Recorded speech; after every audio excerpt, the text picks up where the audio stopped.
listening with love.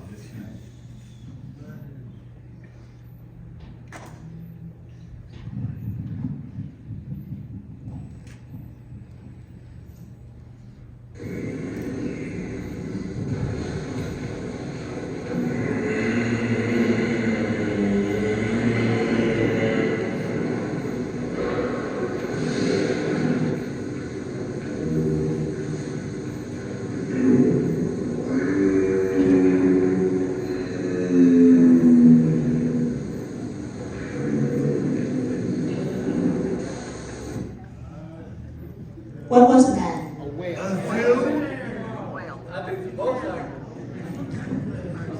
Anyone else? Shout out what you think. A whale.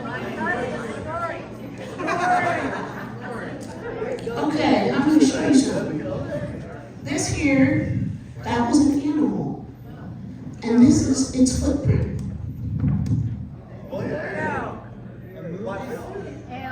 So it's a land animal. I know what it is.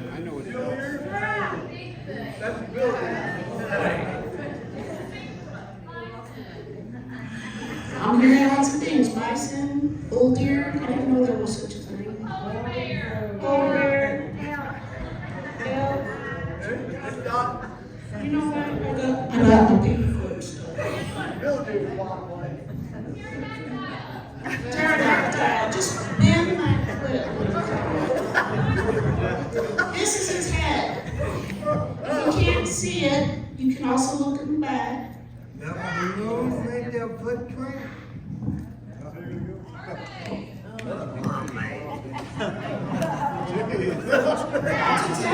I hear so. Okay. Can you believe that? I heard giraffe. Woo! You got it. I'm a very visual person, so I just can't. I can't believe that tall. Unless you are streams, so that's what they are. Come down. It's coming down, but it went up, right? It went up. Okay. Let me take my vest off because I'm getting hot.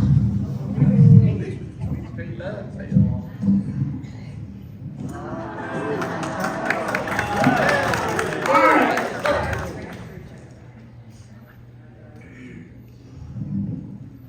You've got to look at my notes here. So we're talking about a giraffe. I want to cover two things today.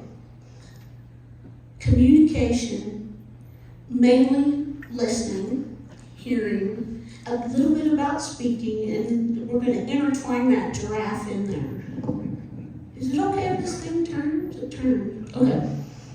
So first I'm going to tell you a few fun facts about the giraffe.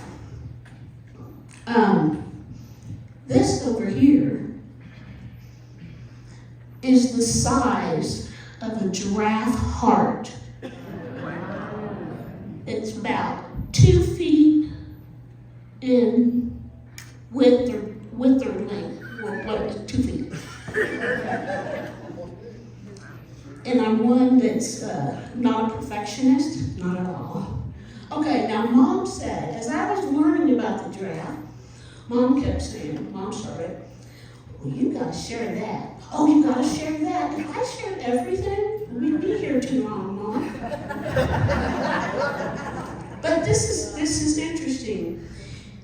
In 46 BC, some Romans took a giraffe up and presented it to Julius Caesar. They had never seen one before. They thought it looked part like a camel, and they thought it looked part like a leopard with its spots. It became known as the camel leopardus, and then giraffe camel leopardus. But now we just call it giraffe. They average, the female's about 14 feet tall, the male's 18, and they can get up to 20 feet tall. Their necks are 6 feet, their legs are 6 feet. And their heart, I'll tell you more about the heart later. They're the third heaviest animal on the land. The calf is born at 150 pounds. The females weigh about 2,600 pounds. and men weigh 4,200, 4,200 pounds. Can't believe that. I'm going to skip some of these, sorry, Mama. But, when they're born, they grow an inch a day for the first week. When they're in their mom's tummy, they have a gallbladder, and then when they're born, guess what? That gallbladder has disappeared. I bet someone wishes she were a giraffe. No gallbladder problems, right? They have a longer focal length in their eyes than any animal. They can see up to 3 miles away. Now their ears, they don't just communicate. They don't just listen with their ears. They talk to others with their ears. Their spots don't go all the way on their ears. They have white ears. And that way they can see each other. They talk. It's like sign language with ears, right? Nonverbal communication. And they let others know if there's danger. And then the other animals, when they see the giraffe like run or something, the elephants and the zebras, they'll follow. So they help others with their ears. Let's see. I'm trying to skip some of this stuff. With their legs. Fighter pilots, jet pilots, when they're in the air, they wear G-suits. Well, guess what? That helps their blood flow and not pool in their legs. Giraffes have a built-in G-suit. Their leg skin gets real thick and tight, and it prevents the blood from pooling in their legs. So God creates these amazing animals, and they have NASA studying the giraffe. There's other scientists studying the giraffe, and and because God knows how to make things right, and we learn from God, right? Now, their legs are about 6 feet long. Now, I've read that their legs are about the same in front and the back, but they look like they're not, because their neck kind of goes up. When they run, their back legs go outside of their front legs. Their front legs and then their back legs, they run kind of like a rabbit, but it looks like slow motion. Now, when they walk, their right legs go, and then their left legs. And they use their neck to balance. And they call that walking with swag. And I knew one person who could walk with swag for this. Hey, swagger. Swagalicious. Swagalicious. Okay. Their lungs are 8 times bigger, and they can sleep on 5 to 30 minutes a day. And then break it up. They sleep standing up 1 to 2 minutes at a time. And that's all. They eat up to 77 pounds a day. They spend at least 20 hours a day eating. And they eat from a tree that's related, I don't know, that's not the right word, related. It's like a cousin to the frankincense and myrrh family. I thought that was interesting. And they're able to eat from a tree that, I can't remember the name, acacia tree. It has a lot of thorns. And their tongues go around the thorns. They don't drink much. They can go 2 months without drinking. So kind of like a camel, right? Well, their tongues are about 18 to 20 inches, and they're dark blue or purple or black. You know why? Because they eat for 20 hours a day and they get sunburned. So God made their tongues dark to protect their tongue from getting sunburned.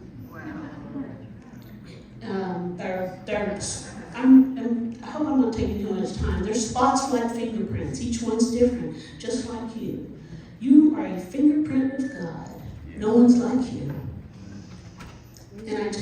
about the weight, and I'm sorry about that.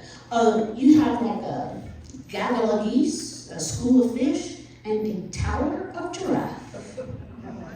And that sound you heard, zoologists didn't know giraffes could talk. They give little coughs, mostly the mother, to tell the kid, behave. And they give little whistles. And they studied for 8 years. They recorded 1,000 hours, and they got 77 recordings of giraffe. They call it humming, giraffe humming at night.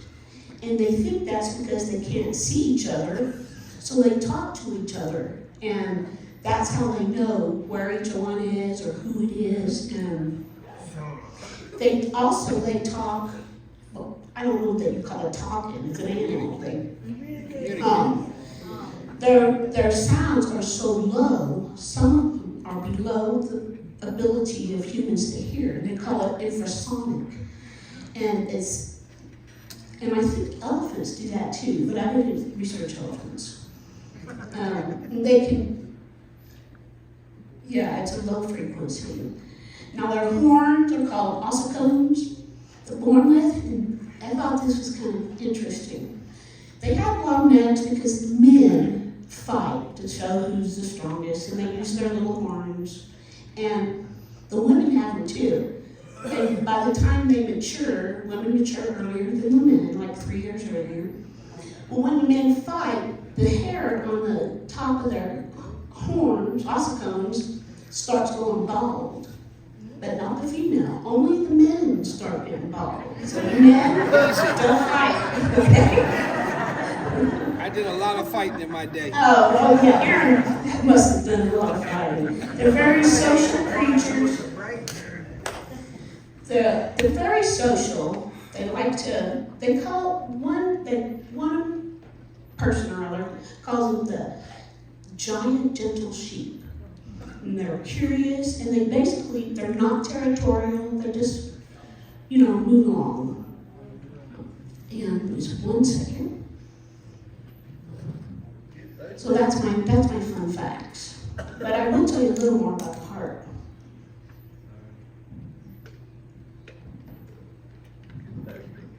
When we talk, it's not just from our mouth, right?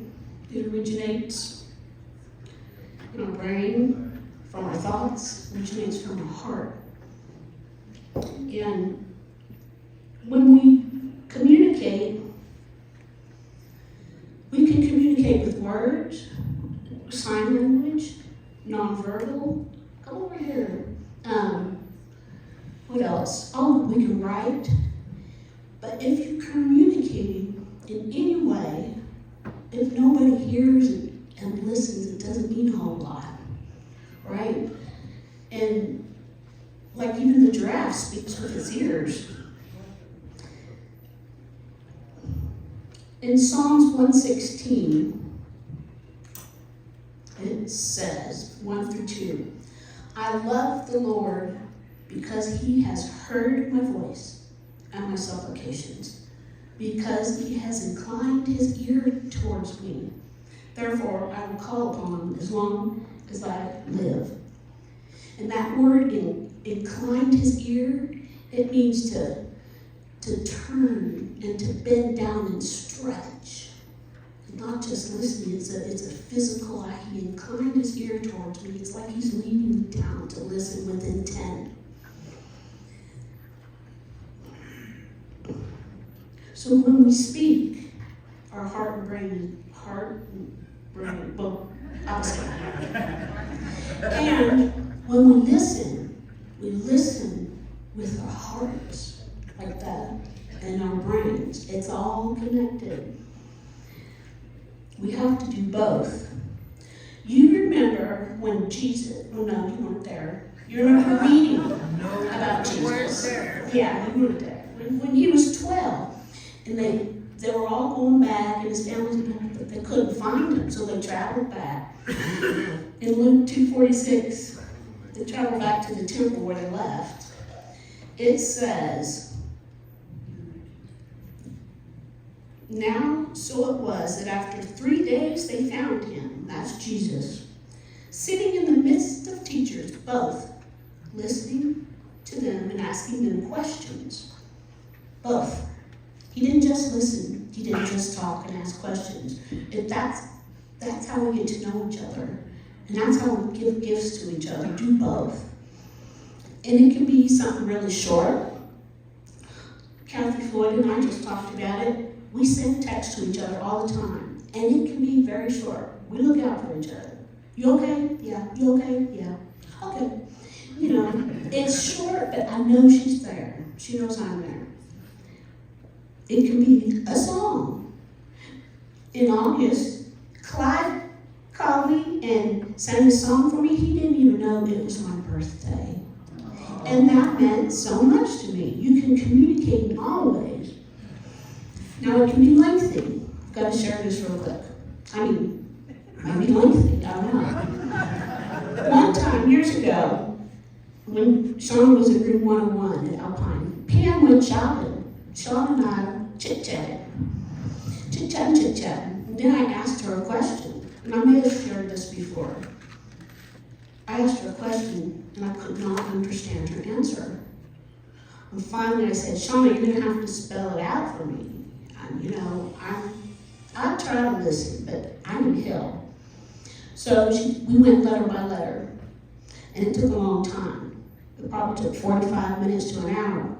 And we finally got the answer. Her answer was, I don't know, to my question. And then I said, Shauna, do you remember what I asked you? She says, no, I didn't either. But you know what was important? She was patient with me to listen, and I was patient with her to talk. Because even it was a two-way street. We both need to be patient, and that's a gift we give each other, right? So how do giraffes fit in here? Because it's all about the heart and the brain. They have the second biggest heart of all land animals. And that's why, okay, I'll tell you, I love giraffes. I have a collection. And it's not like my bird collection. Remember, one time I told Jenny, we were sitting talking, and it came up about collections. I said, I have a bird collection. She goes, well, how many do you have? And I thought about it. I said, well, I only have one. And I bought it in Red River. But I really have, but now I have more. Jenny bought me one, so, so it was more. The giraffe's heart protects its brain. You know, they're so tall, when they get water, their legs are too short, right? So they spread their front legs out so they can, I'm not going to do it, but just pretend. So they spread their legs out. And now when they put their head down, with all that blood going through them, they would instantly, their head would kind of burst. If they didn't have special valves, I think I have them, special valves all through their neck, from their heart, and it keeps the blood from going all at once. Now at the very top, they have, it's called a retmaril. It means marvelous net, and it's like a sponge. So the blood, it's held back, and then they have a little retmaril. You gotta practice that. It holds some more blood, right? When the giraffe puts its head back up, then all the blood, it would just flow straight back down, and then they'd have no blood in their brain, and they would just pass out. But they don't. Because of this marvelous net, it will squeeze, and it gets enough blood in their brain so they can just raise it up fast. And God is a miracle worker. It's just amazing. Now, I relate that to capturing my thoughts. I need those valves from my heart and my brain. And I don't know where it's at, but out of the abundance of the heart, the mouth speaks. Now, sometimes my heart's not right. Sometimes my dad and I used to fight all the time. I didn't capture my thoughts, like having a valve, right? And it took me a long time. And that's kind of how I was relating that we need to not just spurt out everything that we think, because words are powerful and words can hurt, you know, but words can lift up and give life and encouragement. Now, I just get so sidetracked. The giraffe in the collections. So, Suzanne Higginson said, I don't know if this is okay. This was back in like May. She goes, but can you do something about a giraffe in your devotional? Can you fit it in? Well, I didn't know what I was going to talk about. I was not sure. So that's where she didn't know. It's my favorite animal. So, let me look at the notes, because I always forget to look at the notes. So we talked about that. And when we talk, we want to be heard. And sometimes we can just sit quietly, hearts holding hands inside. But sometimes we've got Miss words. Traci, I really hate to interrupt your devotion, but I need to talk to you. Can I talk to Hi, you? Bob. I'm going to listen. Wonder why he's talking to me now. Don't know what to say. I really hate to interrupt you, but I have some issues. No, I have some serious issues. And I've downloaded. I've got some reports from my doctor, and they're not good. Miss Traci, I need help. I need help. You know, I was listening to a preacher the other day. He was on Facebook. Don't know much about him. All I know that they called him Kingsley, and he spoke with a funny accent. But, you know, he was talking about God's strength and that we can persevere through whatever we're going through. Miss Traci, I'm in trouble.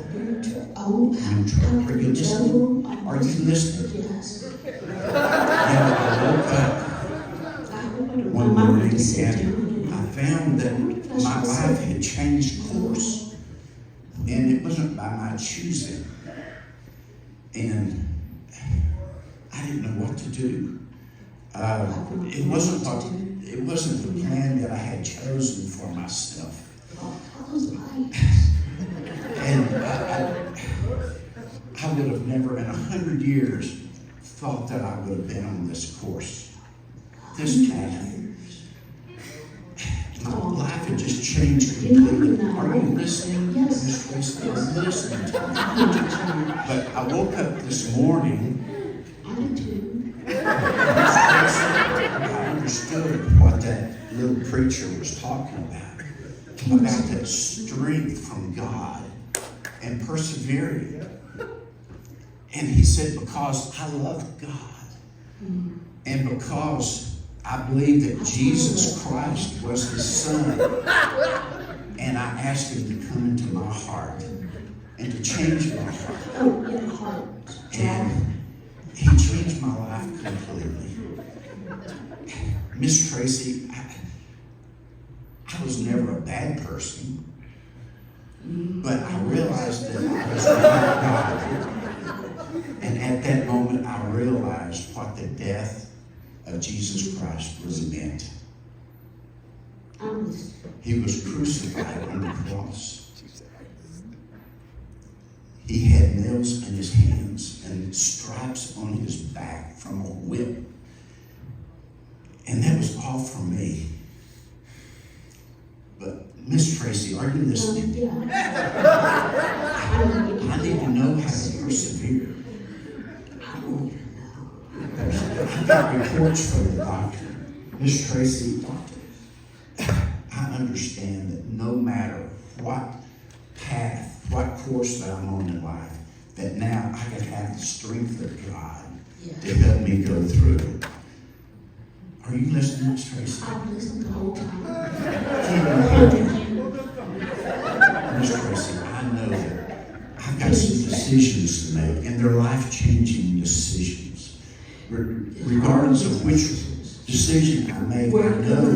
it's going to change the course of my life. Oh, yes. I will too. Are you listening?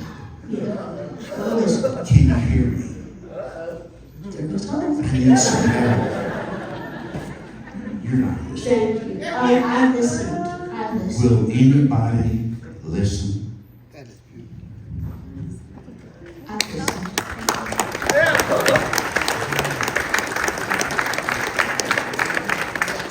Listen, we know when someone's not listening, right? If we're thinking about what we're going to say next, you know, sometimes someone will share a story and you got a similar story. And all of a sudden I'm thinking about my story, not listening to your story. Now, sometimes we get excited. Mom and I do this all the time. We get excited talking about our adventures because we make lots of U-turns when we go places. And I'll start to say something, she finishes my sentence, I finish her sentence. And so sometimes that's okay. But sometimes we really need someone to listen. Several years ago, it was Tuesday afternoon. It was during nap time and getting ready time for the dance. So I'm in my room. I was in room 15 where Carrie's now at, and I had my door closed and I was going over my devotional. What am I going to say? And Brandon walked and he sat down at the bench right in front of my window. My curtains were slightly open, and I saw him. And I debated for a minute. He was sitting there alone, and I knew I wanted to stay.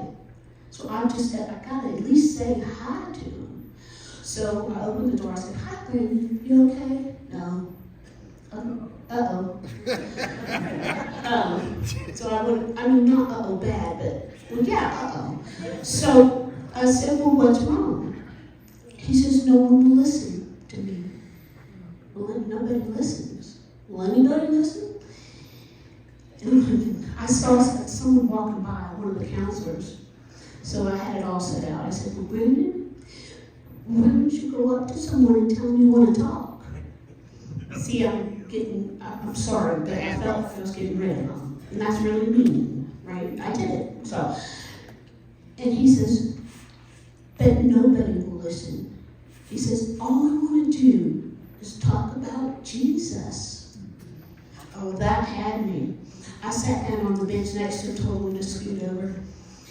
And I said, God will handle that devotion, because it's more important to listen to somebody. And we sat and we talked about Jesus. And I don't even remember the devotional, but I remember Brandon talking about Jesus. And at the end of our talk, he bent down and he prayed over my ankles. Look how good I walk. And he prayed, and then we both felt better. Both of us. And because Brandon's usually always smiling. So, anyways, when you listen, you give a gift. It's something you can do. It's like Ed said, that we all have a purpose.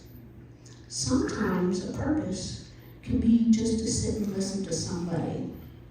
Whether it's just a text, a song, it doesn't matter what it is. Spelling out the words, I don't know. That was a gift to me that Sean gave me. She was patient, right? And I'm not a good listener, I'll be honest. I'm working on it. And I'll probably always work on it, probably for 100 years. And I just want to say, I don't know, I didn't put it on here how it was going to end. I want to say this. That heart that the giraffe has is 26 pounds.